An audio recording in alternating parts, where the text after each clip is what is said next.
Bonjour, c'est Yenny de Fela Agence. Aujourd'hui, je vous emmène à l'atelier et château de l'artiste Charles-Joseph de Ligne, avec qui on aura un projet d'exposition à Highlight Art Singapour. Bonjour Yenny. Bonjour.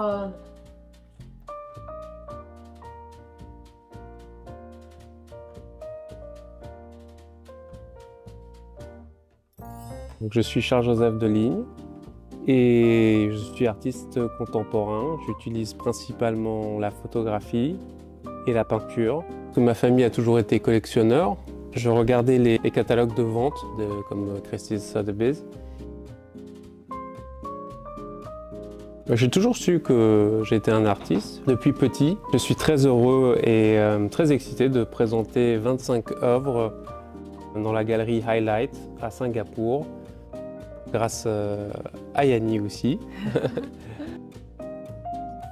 Cheers.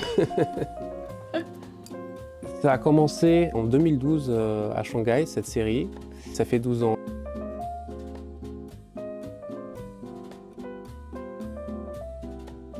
On peut dire que c'est une photo qui a marqué la nouvelle période. Mais on voit que ça reste encore très structuré, il y a encore du figuratif. J'ai mis un temps finalement à passer à l'abstrait total. Moi, je suis né plutôt dans une famille traditionnelle, les vieilles pierres, l'ancien monde. Et quand je suis arrivé à Shanghai, ça a été un choc assez brutal. C'est une nouvelle langue. Justement, ça m'a vraiment aidé à trouver mon chemin dans l'art, marqué, et effectivement les néons, ces couleurs que je ne connaissais pas, j'ai pu adapter. J'étais plutôt un canal et qu'il y a des choses qui passent à travers moi. Personnellement, j'essaie de les retranscrire. J'étais très passionné par la porcelaine depuis petit. Je préfère monochrome. Oui. Monochrome, c'est un peu comme ton travail. Tu peux même faire Bien la sûr. résidence à Jingdezhen. De Peter Beige.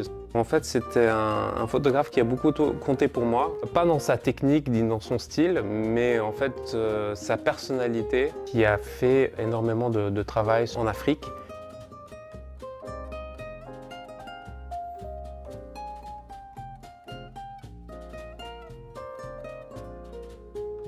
J'étais designer dessiné et on créait des jardins pour les privés, notamment pour les musées. Ça m'intéressait beaucoup dans le jardin. Oui, La personne à qui je travaillais faisait beaucoup ça, les mouvements de terrain. Il faut respecter bien la nature. En chinois, 天人合一, le ciel et l'humain sont en harmonie. Ça m'a beaucoup inspiré. En général, je crée très souvent de manière verticale parce que je pense que c'est le ciel, la terre et l'humain qui est au centre.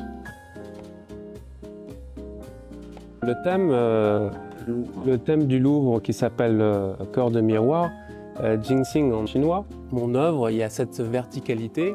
Voilà, donc la philosophie est un peu venue de là.